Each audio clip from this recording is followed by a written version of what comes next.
목포 문학의 뿌리를 찾아서 자범석. 목포 문학의 뿌리는 멀리 일제시대로 거슬러 올라가야 한다. 즉 1920년대에 소설가 박화성과 김우진이 이미 소설과 희곡을 발표함으로써 목포 지역뿐만 아니라 우리나라 근대 문학사에 남긴 발자취는 역력하다. 뿐만 아니라 목포에 상주하지는 않았지만 목포에서 태어나 서울에서 활동한 동문학 전공의 수필가 김진섭의 문학세계는 우리나라 수필문학의 하나의 봉우리를 세웠고, 잠정적이긴 하나 여류소설가 김말봉이 목포에 거주하면서 창작 생활을 했던 발자취를 더듬어 볼 때 간접적으로나마 목포 문학의 씨앗을 뿌리는 데는 적지 않은 영향을 미쳤으리라 생각된다. 이처럼 목포 문학이 일찍이 싹을 트게 된 간접적인 원인은 100년 전 목포가 개항되면서 통상무역이 활발해진 점과 일본 유학생이 타 지역에 비하여 눈에 띄게 많았다는 사실을 빼놓을 수 없다. 광주, 나주, 순천, 영광 등 소읍에서는 유학생이라야 고작 서너 명에 불과했는데 1930년대만 해도 목포에서는 그 시기의 전후관계는 차이가 있을지언정 많은 일본 유학생이 배출되었다는 사실은 목포 사람의 진취적인 기질과 이능면의 잠재적 능력을 엿볼 수가 있을 것이다. 그 실증의 하나로 1920년 5월 31일자 동아일보 지면에 목포 청년의 노래라는 시가 실려 있다. 이상 높고 용맹스런 우리 청년아, 오늘이 우리들의 활동할 때일세. 온 세계의 우승권을 목표 삼아 대활보와 대진치로 활동해보세. 활동하세 굳은 마음으로, 활동하세 끝까지. 사회적 경제적 환경 자체가 많은 유학생을 낳게 되었으니 그것은 기틀조선과 결코 무관하지 않았다고 볼 수가 있다. 이화삼, 홍순기, 박경창, 장병준, 박동환은 연극계 초창기를 일구었고, 김동수, 문원, 백홍기, 윤재우, 백영수, 고하음, 양수아, 박철산, 남농, 소송 등 한국 화단의 신예들이 목포를 무대로 활동했다. 그리고 문학에는 나천수, 오덕, 정철, 백두성, 박문석, 문일석, 강원순, 서강호, 이가영 등이 유학생 자격이거나 유학을 마치고 돌아와 작품을 발표했다는 사실은 특기할 만하다. 그러나 목포 문학의 발달 과정은 뭐니 해도 출판 문화에서 찾아야 옳다. 문학이 문자를 매체로 하는 창조 작업일진데 그것이 보다 구체적으로 살아남기 위해서는 활자화되어야만 그 의미가 있다. 그런 점에서 목포 지역에서는 이미 1930년에 호남평론이라는 종합지가 발간되었다는 사실은 매우 의미가 크다. 김철진이 사장이며 주간은 배치문이 맡았다. 김철진은 극작가인 김우진의 아우이며 배치문은 사회주의자로 알려진 투사였다. 이 호남평론을 본거지로 나천수, 오덕, 정철, 김일로, 문일식 등이 작품을 발표하였으니 1931년 8월호에는 나천수의 시 달성사 종소리가 실려 있는가 하면 오덕의 영산강 타령이라는 민요풍의 시도 선을 보였다. 그러나 목포와 같은 소도시에서 잡지의 발행이 그 얼마나 어려웠던가는 쉽게 상상할 수가 있다. 해방이 되면서 예술인들의 자발적 집단인 예술문화동맹이 조직되어 각 분야에서 제법 활발한 활동을 보였으니 특히 문학분과에서 펴낸 예술문화는 4집에다가 임시 증간호까지 발행했었다. 이동주 시, 백두성 소설, 홍순태 연극, 엄시모 영화 등이 활동한 것도 이 시기였다. 그러나 여기에 참여한 문학인은 크게 두 가지로 나뉘어졌으니 이른바 유학파와 토박이파 사이의 갈등은 마침내는 정치적 이데올로기까지 확대되어 폐간의 쓴잔을 마시게 되었다. 조선문화통지회와 조선문화협회 연구회라는 유사한 문화단체가 대립되었던 한 가지 사실만으로도 그 시절의 실정을 짐작할 수가 있을 것이다. 이 시기에 특이할 만한 문학계 행사로는 박화성 여사의 단편집 고향 없는 사람들 출판 기념회가 1947년에 국치관이라는 요정에서 열렸다는 사실이다. 그러나 목포문학이 실질적으로 뿌리를 내린 데는 뭐라 해도 6.25 직후에 발간된 월간 갈매기와 주간 전우를 근거로 삼아야 옳을 것이다. 그 당시 해군 경비부 정훈감시르 책임자였던 조병기 해군 소위의 열성과 경비부의 재정 지원이 없었던들 엄두도 못 낼 획기적인 문학적 성과였다.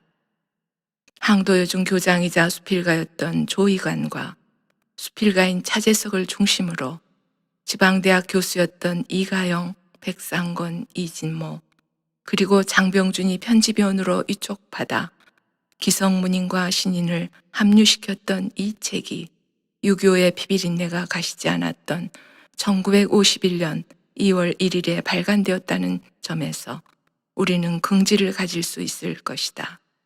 그리고 여기서 특이할 만한 일이 있으니 1952년 9월 5일 차재석이 주동이 된 시 전문지 시정신의 발간은 가장 획기적인 목포 문학사의 한 페이지로 손꼽을 수 있다.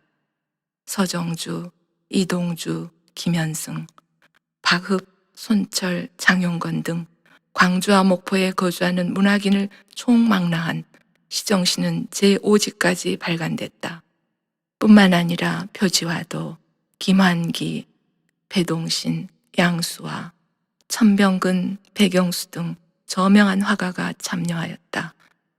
필지는 이병기, 신석정, 서정주, 김현승, 박훈, 이동주와 박용천의 미발표작과 소설가 계용무급 산문도 실렸다.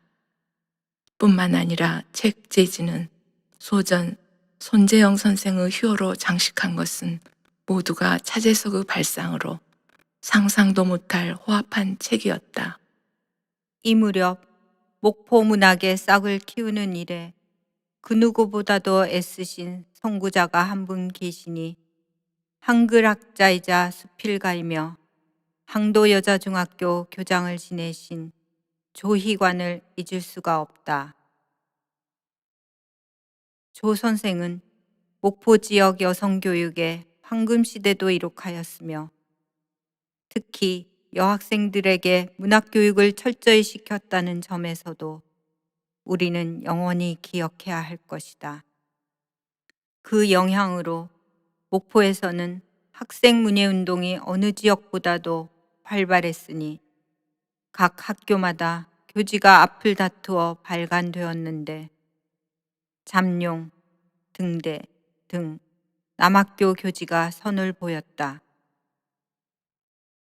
특히 모교고의 문예그룹에서 펴낸 송사리라는 동인지는 먼 훗날 우리 문단에 이름을 남긴 여류 작가인 고행자, 김송희, 조정자, 김인자, 일명 하림은 그 대표적 시인이다. 그 밖에도 항도여중 출신인 김효자, 김정숙, 임성순, 박순함 등의 등단도 잊을 수가 없다. 이와 같은 추세에 따라 남학생들의 동인지도 활발해지면서 서울에서 발행되던 월간지 학원을 통해서 젊은 시인들이 많이 배출되기도 했다. 정규남, 정영래, 최아림, 최일한, 윤종석, 이창열 등은 바로 그 무렵부터 문제를 자랑하기도 했다. 이처럼 순수 시 잡지인 시정신이 5지까지 발행되면서 젊은 학생층에까지 문학의 남다른 본을 기르게 된 목포의 문학계는 지역인들의 손으로 하나의 집결된 모습을 나타내게 되었으니 1960년 3월 15일 문학지 목포문학의 창간이 바로 그것이다. 목포문학은 차재석이 발행인으로 백두성, 전승욱, 권일송, 김우정, 정규남 등 이 지역에 거주한 문인들이 편집위원이 되고 출향 문학인까지 총망라한 순수 문학지라는 점에서도 높이 평가받을 만하다. 그 필진으로는 서울에 거주하고 있는 소설가 박화성과 백두성, 그리고 극작가 차범석을 위시하여 이 고장을 지켜나온 시인 박순범, 권일송, 정규남, 김재희, 범대순, 김일로, 김정숙, 최하림, 그리고 평론가 김현 등의 작품으로 장식되었으며 그 목포문학은 지금도 해마다 간행되고 있다. 그러나 해방 20년을 맞는 1965년도에 목포문학계에는 매우 주목할 만한 움직임이 일어나고 있었다. 다름 아닌 산문시대의 발간이다. 산문시대는 우리나라 최초의 소설 동인지로서 그 주역을 맡은 사람은 시인 최하림과 평론가 김현 두 사람으로 모두가 신예의 청년 작가였다. 시 동인지는 경향 각지에서도 흔히 볼 수 있는 책이지만 소설 동인지란 좀처럼 볼 수 없는 그 희소가치 하나만으로 주목된다. 산문시대는 제5지까지 발간되었고 그들은 새로운 시대를 여는 젊은이들의 뜨거운 맥박이 만들어낸 생명력이라는 점에서도 주목할 만하다. 목포문학의 뿌리가 깊게 뻗어나갈 수 있었던 원인의 하나로서 그 기반 조성의 강도에 있다고 볼 수 있다. 즉 1958년에 결성된 목포문화협회의 창립은 그 획을 긋는 첫 삽질이었으니 회장의 남농허건, 부회장의 최경산, 사무국장의 차재석이 책임을 맡아 출범한 순수 민간단체였다는 점이다. 그리하여 해마다 목포예술제를 자력으로 개최해 나갔고 젊은 문인들과 미술가, 음악가, 연극인들에게 발표의 장을 열게 했다는 것은 특이할 만하다.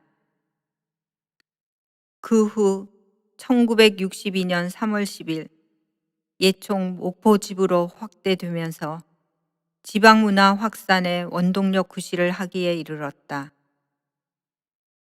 예총의 조직이 문학 발전에 끼친 공과와는 달리 논란의 대상이 될 수도 있겠으나 적어도 목포문학의 뿌리를 지켜나오는데 제 몫을 했다는 데는 의심할 여지가 없을 것이다.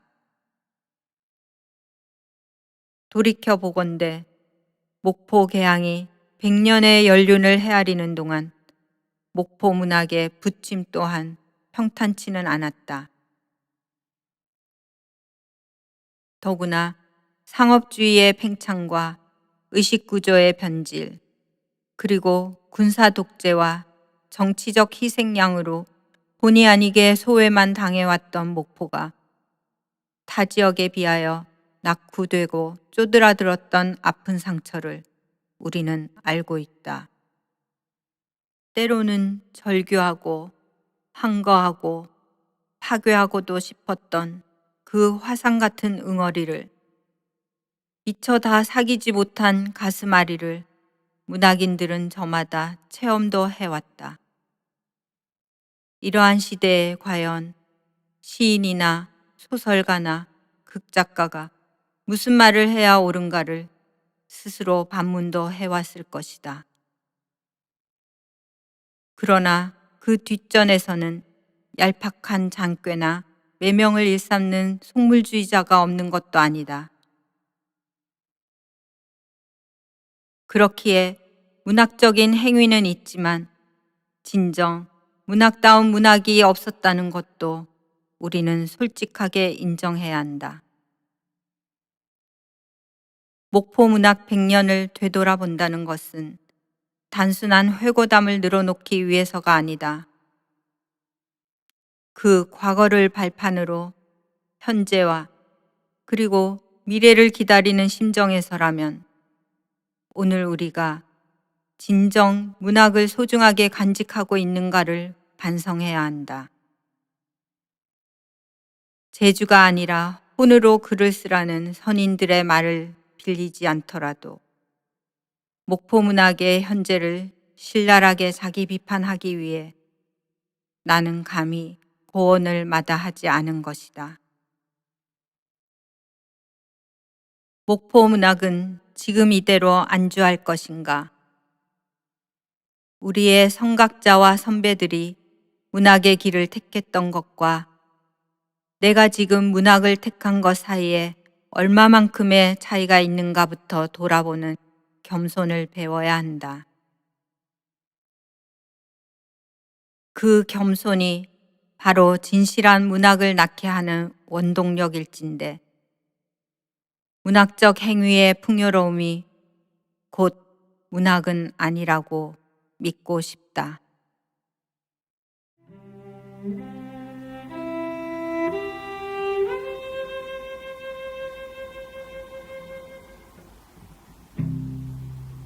목포문학관